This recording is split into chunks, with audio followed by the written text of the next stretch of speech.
Anyway, you've hopefully seen the meetup invite, and I've decided not to repeat the title here because I like this picture much better, to be honest. And the idea of the talk was to, well, primarily find an excuse to talk about a library that Alex and I have been hacking on for a while. And the excuse that I came up with was to explain a little bit about FFI with Haskell and how annoying it can be to deal with FFI, and how nice it could be if you put in a lot of work in but in general, not in your specific project. So, okay, so Alex has already given a little bit of an introduction. This is my introduction of myself. It's just a tiny bit of background. I have a PhD in algebraic geometry from 2019. Since we're in a university, I thought I have to mention that. I've left academia. I've decided I'm going to work as a software engineer professionally in 2022. But I've been Haskelling for fun since 2009, approximately. That's when I started undergrad.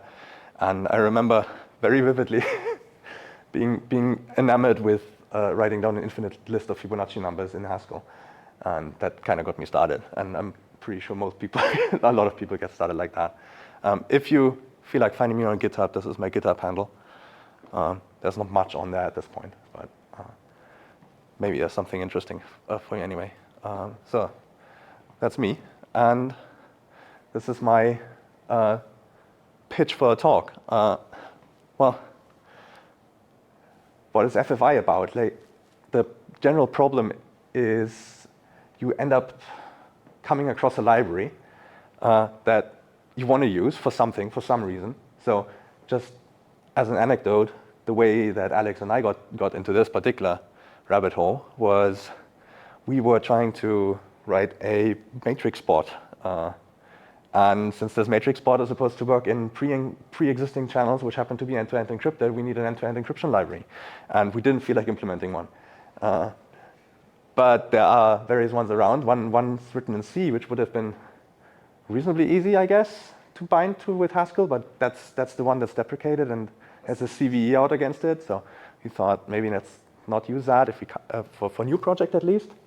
So we found a new one. The new replacement is written in Rust and doesn't have a C. I mean, it has C++ bindings for some reason. I haven't seen any good C bindings for some reason.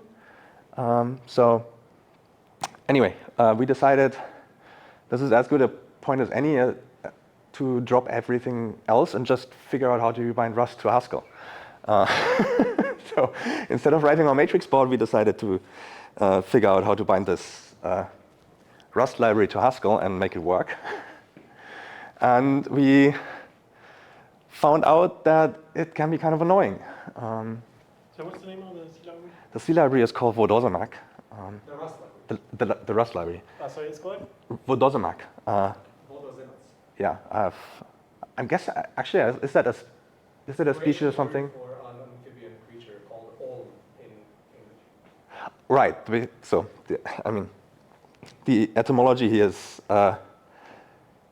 the original library that was deprecated was called Olm, so they needed a new name for the new library, and Vodosemat apparently has something to do with that. I don't know. It's the Croatian name for it. It's the Croatian name for this, okay. Because the author of the library. Because the author is Croatian. Yeah. Very good. Thank you very much. What does this library do? It implements the end-to-end encryption ratchet specified by the matrix specification. So it's really not something that you want to implement yourself if you can help it. So they have a security audit and everything. they do have a security audit, so it's really it's better to use it if you can. Also, the protocol is not easy to implement. I mean, it's a double ratchet, so you need to be kind of careful. Yeah. I think Simplex Chat implements the same protocol and it's written in Haskell. That might well be the case, but our problem was mostly we want to actually talk to a matrix server. So we had a goal. Then we decided to abandon the goal in favor of doing something else, but we had a goal at some point. Right, so I don't know how many of you have already seen Haskell FFI at some point in your life, but ostensibly it's easy, right? You just write foreign import something, my function plus, and give it a Haskell name foreign plus, and give it types, and you're good. That's the promise. But unfortunately, it doesn't work quite so nicely. Because the first thing you see, I read word 32 here. Maybe I would like to write integer, but then we already have a big problem because what is an integer, an unbounded integer in C land, in the foreign land? So, okay, maybe restricting to word 32 sounds like less of a hassle, but still, this is certainly a limitation that you come up on pretty quickly. The other thing is, just because you write this doesn't mean that GHC will know where this plus is to be found. So you still need to somehow tell it which library this plus comes from, and you need to somehow build this library, and you need to somehow link everything together. And that can be quite a hassle. Now, here is an example of what our first pass looked like. This is Rust code, by the way. Not good Rust code, but it was the Rust code that we needed to write because we were trying to bind across a C-compatible interface into Haskell with this Rust library. And the only part really that's the function that we want to call is here. Like it's kind of difficult to find. This is the function that we wanted to bind.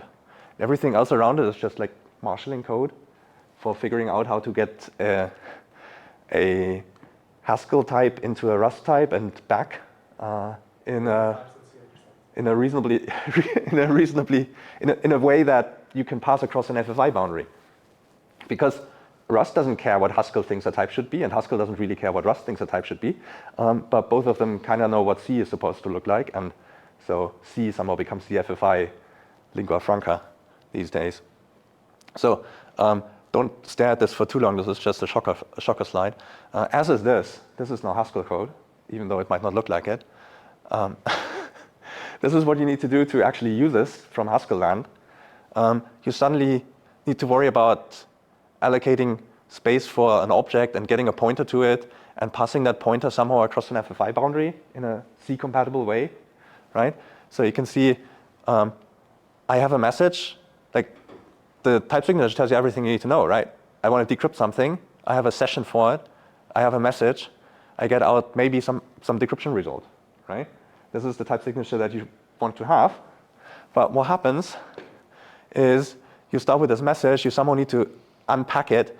You need some unsafe byte string functions that you probably don't know if you don't do this day in, day out.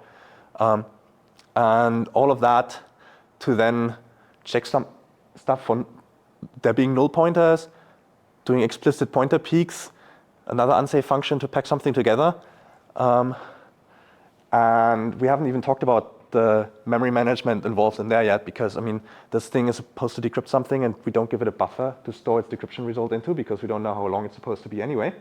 So somehow this needs to allocate something in Rust land, and we get it back out and want to turn it to a byte string, and we need to deallocate it again eventually. And hopefully not using the GAC deallocator, because that won't know what the hell it gave it. Yeah? So all of this alloc that is happening, that's happening in the C. This is Haskell. This is storable, the storable interface. This is still in Haskell, yeah. The thing is, I need space because this decrypt is supposed to have 3 return types, basically. So the workaround is we need 2 extra pointers, like return over by writing to a pointer. So we need to allocate space for the pointer in Haskell land and then read back out. So it's really annoying, as you can see. So you can do that, and you can even get the library to work this way, but you're going to hate yourself. So my proposal is try not to do that if you have another option. So it turns out there's another way of writing stuff like this. So this is what it could look like to call Rust from Haskell, right? We have algebraic data types, some types in this case. We have byte strings. We have the Rust version of the algebraic data type. We just use a byte string as a list of U8s, which is what it's supposed to be. And we can just use the normal Rust facilities and not worry about all this marshalling, unsafe nonsense. So this is what this is supposed to look like in the end. And this code actually works. Like this is taken from the library. This is another example of this, not for Rust. This is for C. This is prior art. We didn't write this. This is something that I wrote years back when I had the genius idea that I wanted to write a user space hardware driver, and I wanted to do it in Haskell because I was Haskelling at the time. So I needed to run some relatively low-level syscalls, and instead of writing a C binding for it, this is much nicer. Just call the C function. So why not do everything like this? This is a quick overview of the inline star libraries that I'm aware of. Like the first two here sort of work the same. They use the facility that GC knows how to deal with C code, and everything that the C compiler can produce kind of has built-in support for binding to these things.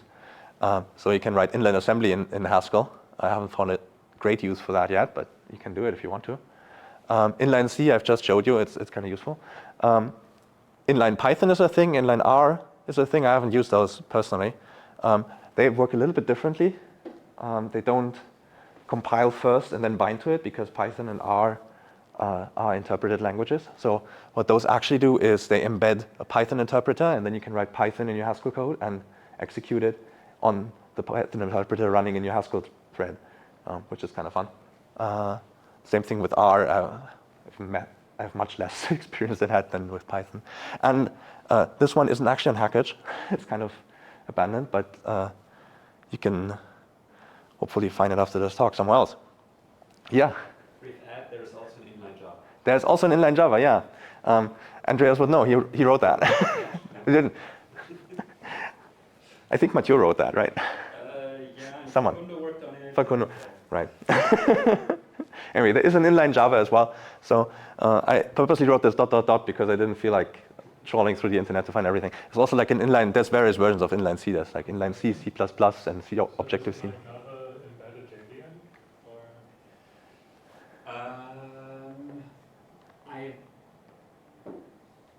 I'm not exactly sure anymore how it does. It's been a while that I looked at it, but I think because there are also two ways you might want to use it, right? But I think it spawns one and then communicates with it. were you the one from Tweak? I worked on it. So the question was, is inline Java embedded a JVM, and we're not quite sure. For the people watching this later. So here's an overview. It's an embedded JVM. Yeah, I used that. It does embed it in JVM. Nice. Okay, so now we know. Very cool. You can embed the JVM in Haskell, or you can embed Haskell and the JVM in top of it. So you can embed the JVM in Haskell, or the other way around, which is interesting. I haven't tried that. Okay, so here's a quick overview of what you need to do to write something like an inline star for your favorite, your second favorite language, I guess, since you're here.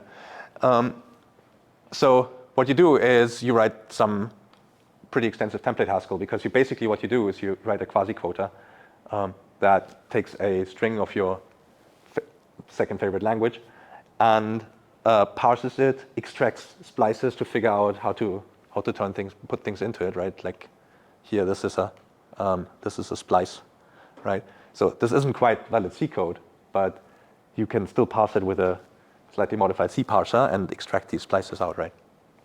So then you've extracted it. You need to generate these binding functions, like what I've showed you before. You need to actually generate that programmatically. And then you need to figure out a way of compiling it. It might be difficult, or might be hard, or might be easy. Then you need to find a way to link it together. So sounds easy, right? Well, we've already seen this FFI really means you need to bind to stuff that C understands, because C is sort of the only language that every other language can bind to. So that's kind of what FFI is about. It's always about translating stuff into C-like things and then getting them back. And rich data types in this world, they need to be marshaled in some way, and you need to come up with a way of doing it. Like this, generally, there's not one size fits all. It depends on what languages you're working with. So I've written some leading questions here, right? How do you actually parse a byte string into Rust? And how do you get a byte string back out from Rust and not crash while doing it? These are the things that you get.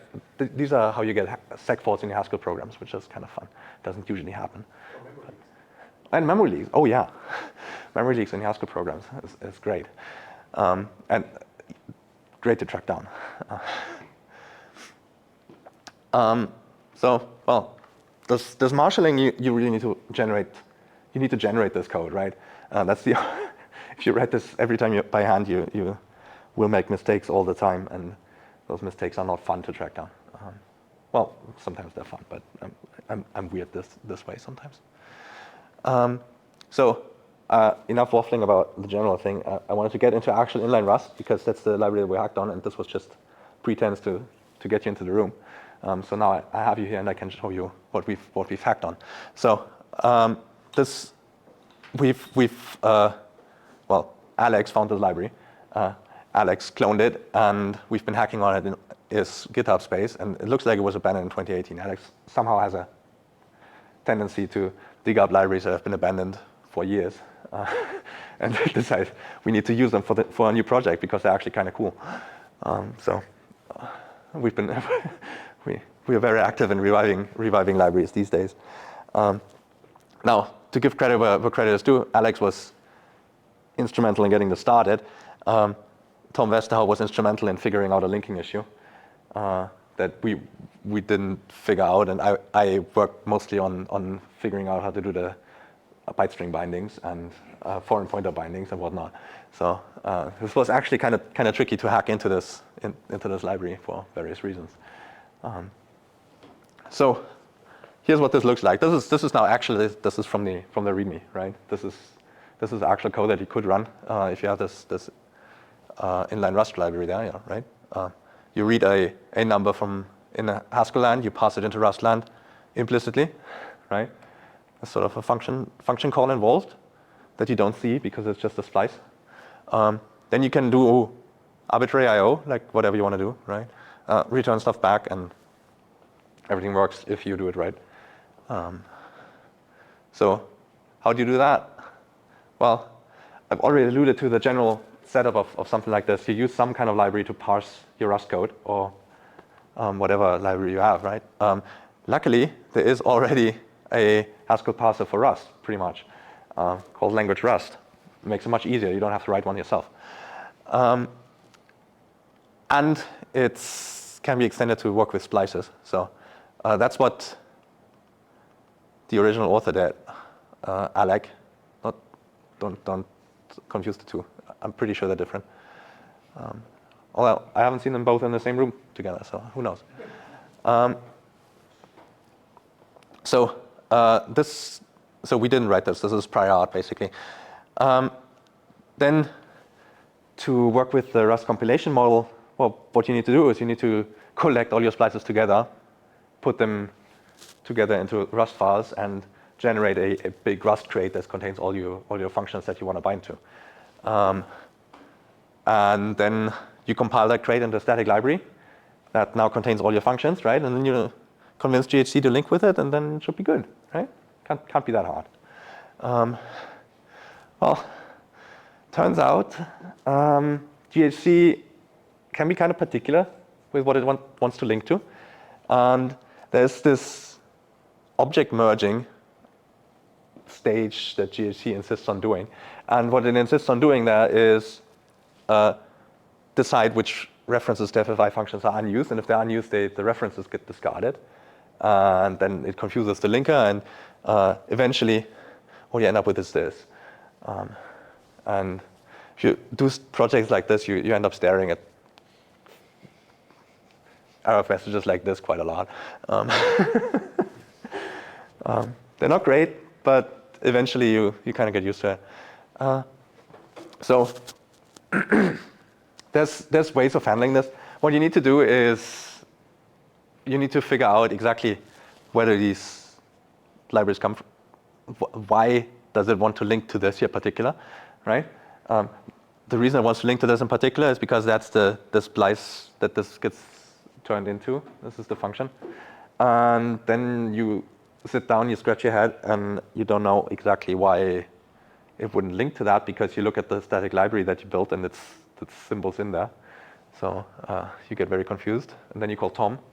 And Tom has worked with these things again already. So eventually, Tom and Alex figured this out. Yeah? So I have a question about the linker. So Yeah. in this phase, whatever you're emitting, like for example, your code is simple enough that Yes. it is size. But imagine I was using some, I don't know, libc function. So where is the C standard library coming from? The C For example, if you have a malloc. The thing is, GHC knows about the C standard library already. So the Rust is kind of leveraging GHC's libc, the libc that GHC. In a way, yeah. So what Rust emits, if it links to the C standard library, it emits an undefined reference to, for example, malloc. Mm-hmm. And that undefined reference is an undefined reference in the library that Rust builds. Mm-hmm. And only at the final step of linking, where GHC is in control, will it actually substitute the symbol. Now, you kind of need to hope that the ABI versions are compatible.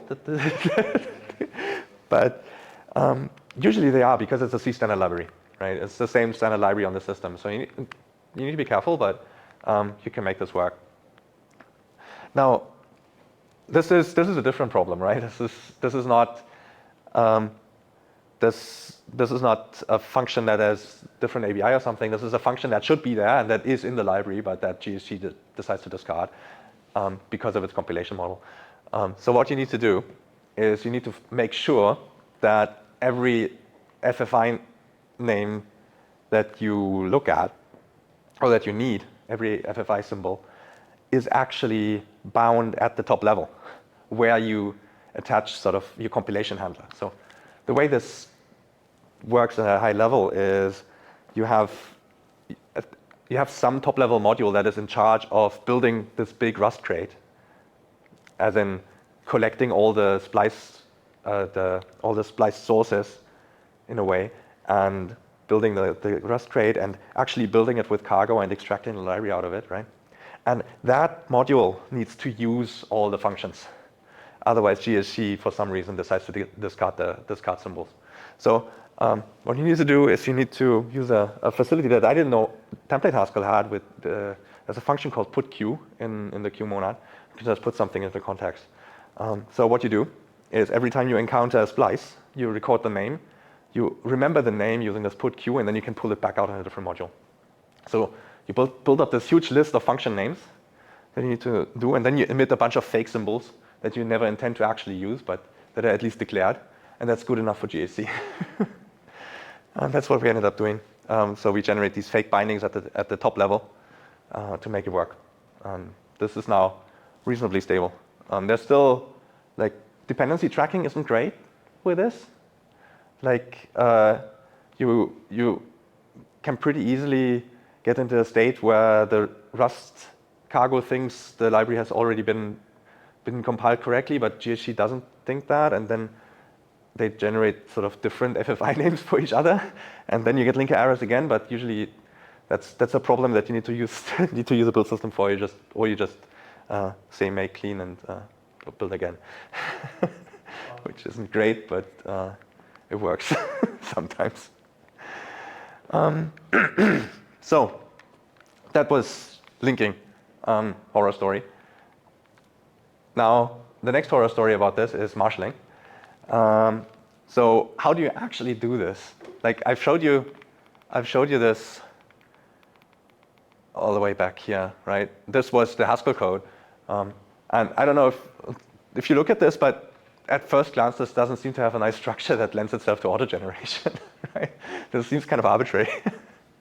And so you need to come up with some reasonably general scheme of how you do argument parsing across these two realms.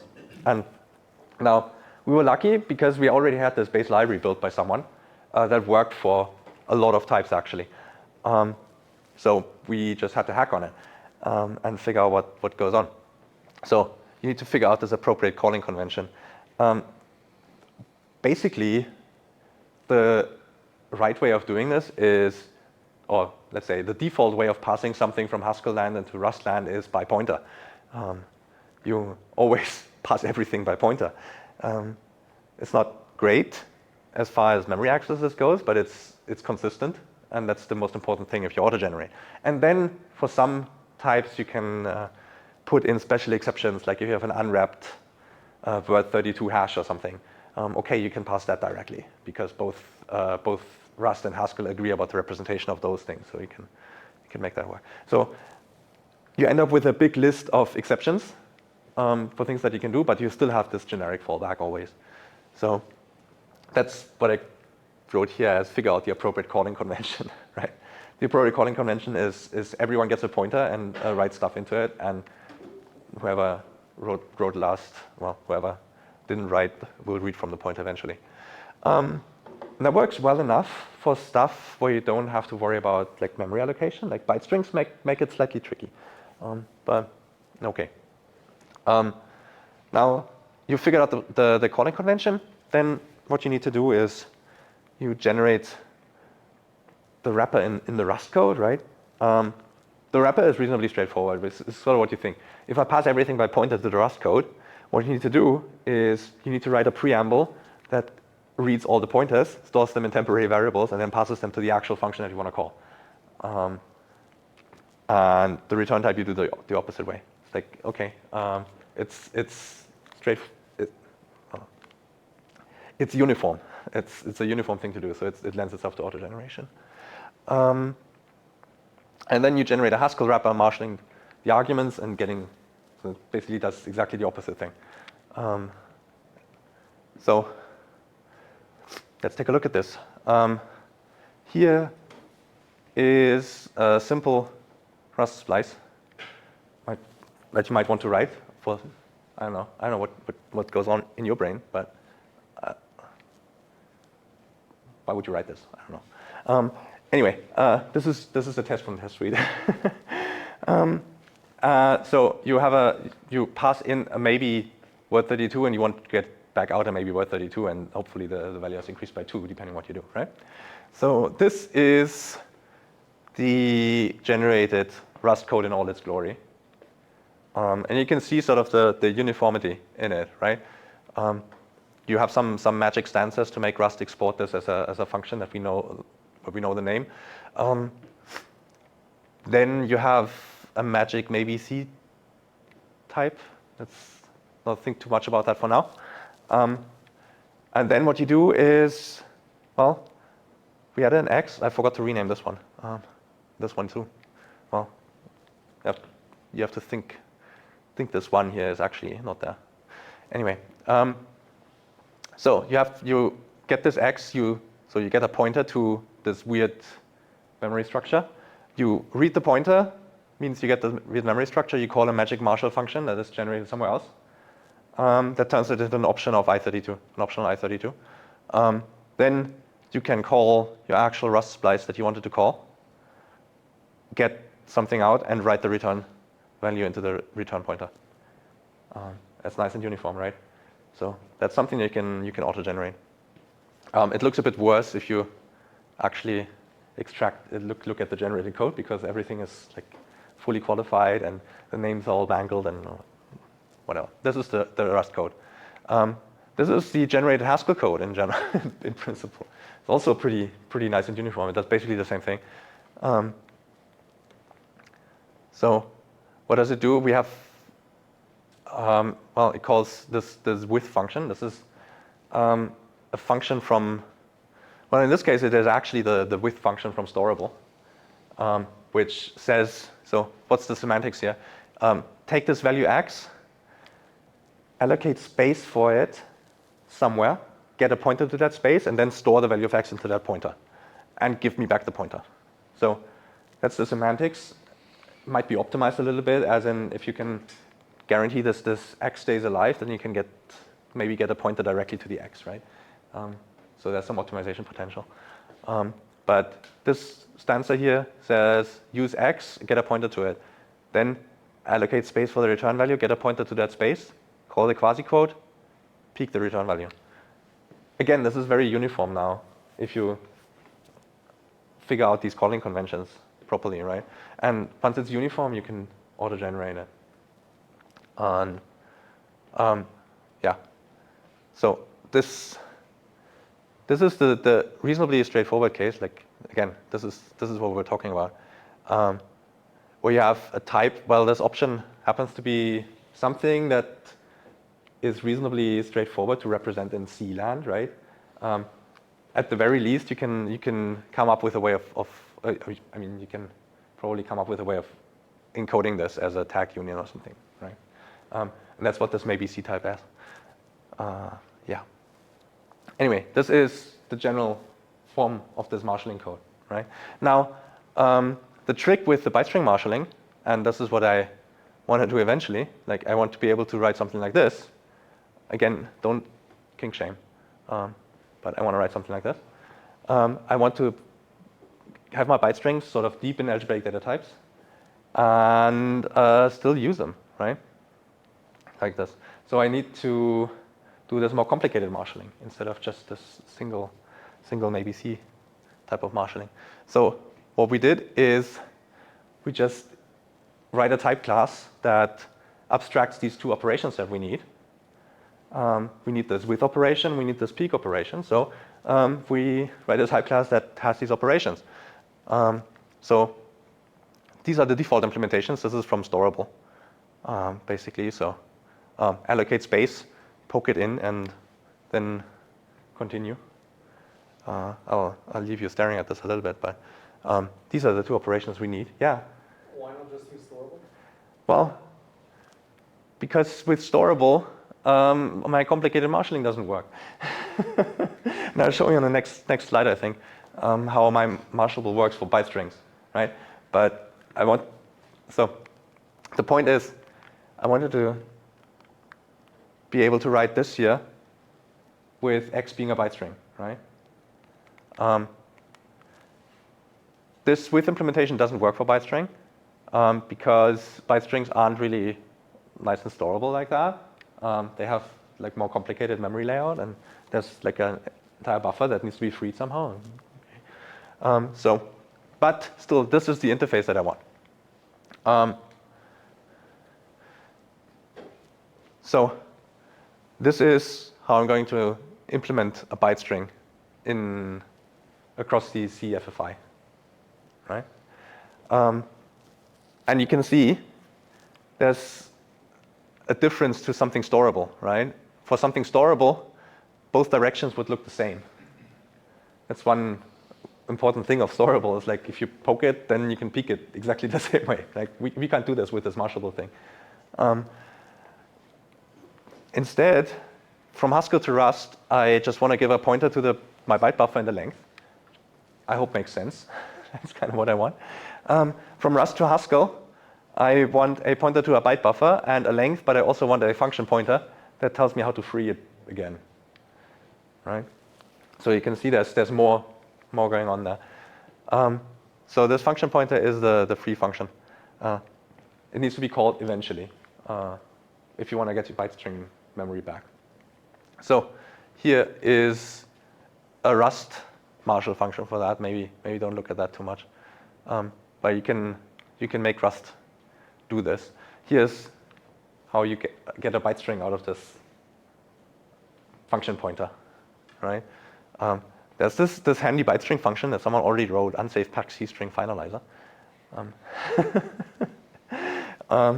It's still unsafe, but I only need to write it one time. That's the whole point. So I get my pointer, I get my length, I get my finalizer pointer, right? And then I call this unsafe pack C string with finalizer with that data. And that's how you get a byte string, right?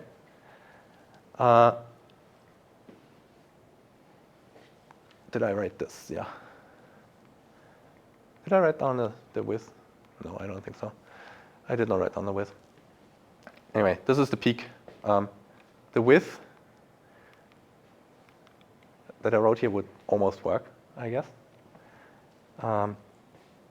Not quite, but I think you can imagine what this would do, right? So let me take a tiny step back. This got a bit confused, and explain exactly why this with function helps, right? Again, I've told you that byte string is not storable in the like we would want it to be, right? As in, just poking a byte buffer is not what we want to do. I want to poke these 2 pointers. Now, an additional wrinkle here is I need to make sure my byte string actually survives this. So I need to keep my byte string alive while I give the pointer to Rust. So the ideal interface for this is something like with a byte string, call my Rust function. And that's where this with name comes from, right? So what you do for implementing this byte string with function is you do almost this, but you allocate space for a tuple, right? You allocate space for a pointer in the word 32 and poke that data and keep it alive by making sure that everything happens in this continuation. So let's leave it at that.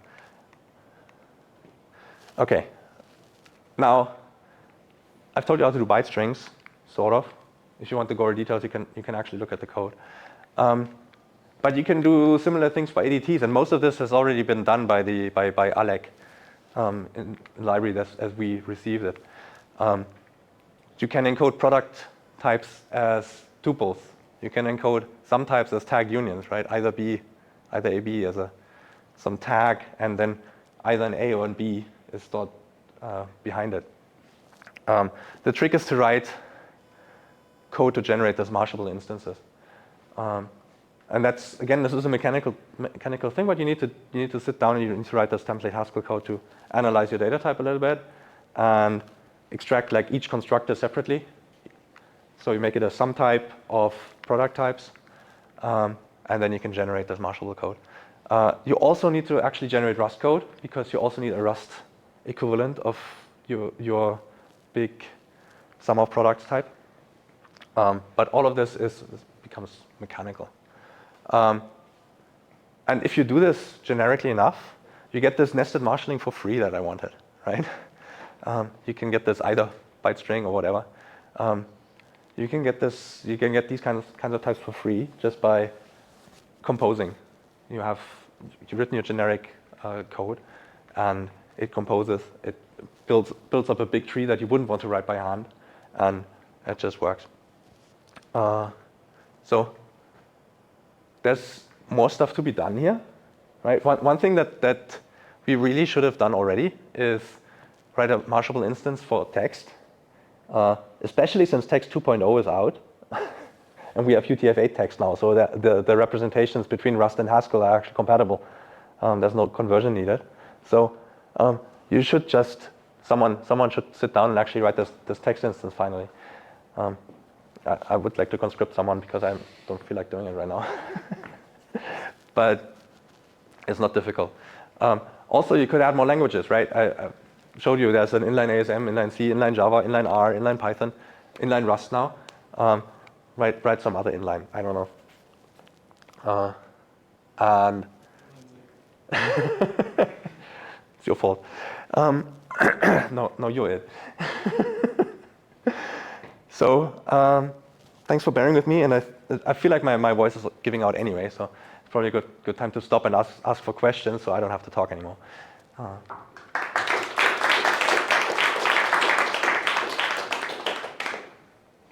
Yeah. Great talk, thanks a lot. Can I marshal functions, callbacks, for example? As function pointers, yeah. I mean, this is very good. Thank you. It's audible. Anyway, I'm going to repeat it anyway. Can we marshal callback functions? And that's basically what I do with this byte string marshalling, right? Marshal into a Rust-owned byte string. I have this extern free function, and I'm passing a function pointer to it here, right? So that works. I can pass function pointers from Rust land into Haskell land and call them. In this case, this is the finalizer for the byte string, but this totally works. So, answer is yes. Yeah. Can you bind async Rust code? I haven't tried. I think so. I mean, you need to worry about the executor, right? You need to run an executor somewhere. If someone has far too much free time, I would recommend trying to write an executor that executes Rust asyncs as GHC green threads, please. That'd be cool, because I really like the GHC event system. So. And additional question, why do you need a Rust parser for the Rust, for your, because can't you just or is it for the types that you need it for parsing the types and then? So I need a little bit for the types, right? Because I need some sort of reflection for the types. I don't need like a full Rust type checker, but like I need to parse Rust type names at least. Also, like you can't see this here because there's no splices. Here's one, right? I need to somehow extract these kinds of things, right? And they can. But you could imagine that you just build like a big Rust function and you just look for those splices, and then you replace them with like. I mean, you could write a big regex, I guess, for that. It's not a complicated grammar that this is, but to be honest, it's mostly because the guy that wrote it before already did it, right? But I'm imagining that he did it because language Rust was available, right? And if you can just stuff it into a parser, that's better than writing a custom regex. Right. So I think you could probably get away with like a very minimal kind of parser. You had another question? Yes, so you've kind of shown us how you marshal Haskell types into Rust, but what happens when I get funky with my Rust types on the other end, right? Like, do you have the same logic running both ways, basically, or you just sort of translate everything into this generic C representable? I mean, basically, usually the way the way that I've tried to use inline-rust is as a Haskell-driven way, right? And that means I get funky with my Haskell types, and then I need to make Rust deduct. And the inline-rust library has template Haskell introspection for Haskell types and a way of generating corresponding Rust types for marshalling. So that helps you a little bit. As far as I know, it doesn't have anything in the other direction, like where you can just give it a Rust ADT and generate a Haskell ADT for it. Oh, does it? I don't know. Well, no, you can define a Haskell ADT that matches morally the Rust ADT, and then write your own P, the P. Right. So what you can do, of course, is you can write the same kind of structure in a Haskell ADT, and then write your own, like basically define your own marshalling functions for it. Like this marshalling system is basically pluggable. Like you can plug in a new type for it, and define sort of how it's supposed to be marshaled and do it that way.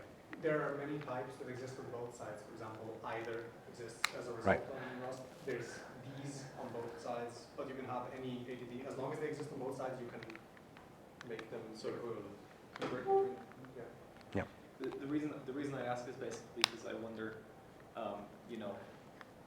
whether it's necessary to basically, if you have some library function you want to call and happens to return something gnarly on the Rust side, whether it's necessary to like sort of deal with that on the Rust side first to make it into something that's kind of, what you would like on the Haskell side, or whether you can just import this nonsense into your Haskell program and then munge it. It really depends on how gnarly it is. Like if it's something async, for example, then it gets really tricky because. Well, we're just talking about data structures here, not something that has like a function pointer. Well, in both Zemas, there's a bunch of these opaque types. Right? Maybe you can talk about. Yeah, I mean so what Automats has a bunch of like structs that it doesn't export, like private structs, and the way we deal with that is we just say we allocate them in Rustland, we box them, and we just pass the pointer as an opaque handle out, right? Since you're not supposed to be able to look into it anyway, just pass out the pointer as a handle. And I actually also wrote another marshaller for this that marshals stuff like this into foreign pointers in Rustland and Haskell land. So a foreign pointer has just like the byte string has an attached finalizer to it, right? So that does the memory management for this boxing thing. So you get this opaque type in Rustland, you box it into you leak the box, give the pointer to Rust to Haskell, and Haskell will deallocate it Has- once you're done with it. exactly, and Haskell will deallocate it again via a callback that reconstitutes the box and drops it. So that works pretty well, and it's a pretty ergonomic API. It's not hard to So do. I guess a full answer would be if there's a Rust type you really don't want to deal with on the Haskell side, you can consume it as a pointer to unit, which is a void, like a Haskell equivalent of a void pointer, and then write all of your utility functions as Rust slices. So given a pointer to this, give me this function on it, right? You don't have to actually disassemble it in Haskell if you don't want to. Yeah. Since you kind of went in the direction of like keeping things alive across calling back and forth across the languages, are there any other kinds of edge cases where I need to worry about lifetimes of things? Like, I don't know, if I have a reference counted thing on the Rust side and I pass it over to Haskell and drop it there or something like this, like are there cases like this I need to worry about?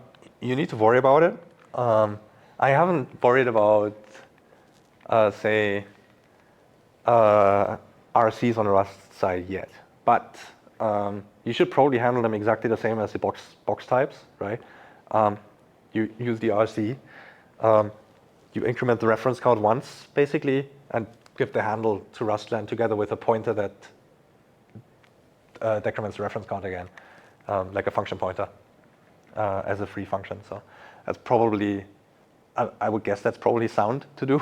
But as always with FFI, there's the dragons are sort of in the details there, and there's not much like you can't instrument like the Rust lifetime tracking across an FFI boundary just because there's two different compilers involved. So one example of this would be sessions which are not thread safe. yeah, if stuff is not thread safe across the FFI boundary, like if it's not thread safe in Rustland, if it's not serializing itself, then you need to serialize it outside. And there's no one that will save you from aliased references, right? Now, the aliased references aren't quite as dangerous as they would be if you were to write them purely in Rust, because Rust can't actually observe that they're aliased because it's on the aliased outside of its domain, right? So it's dangerous, but it's reasonably safe. Yeah. Could you go to the slide with the instance definition of Marshall? This one? Yeah, this one. Yeah. So just trying to see here, the type of peak in here, it returns a pointer and a length and a finalizer as well. Yes. Okay. So this is a, well, You are registering the finalizer. I'm just wondering if there's some way to abuse it where, say, the finalizer is not registered and so there is a memory leak. it returns this here, yeah. I mean, you could forget to put this here, right? Easy to do, but you need to do it in the instance implementation. Like the whole point is you don't have to do this at each call site, right? So you only have to do it once. You have to audit it once, and then it's going to happen automatically. So that's the whole point. Yeah. So let's say, given the example of your Wodozomat project, how do you declare dependencies? So I haven't shown you all the machinery that is in inline-rust to actually build this crate, right? There's various top-level Template Haskell function that you say declare this dependency. It's literally just another top-level Template Haskell function that stores it, then declares it in the cargo.toml, imports it wherever you need it, right? You write another top-level Template Haskell that says use this from wherever, right? And then cargo will have, you need some way of setting up cargo properly. But once you have that, and cargo knows where to find the dependency, then you have declared the dependency. So that's it's a good question. It's the nice thing is it's already been taken care of, right? It's just part of how you're gonna build it anyway. And it does build in waste. We made sure of that because otherwise we wouldn't be able to build it anyway.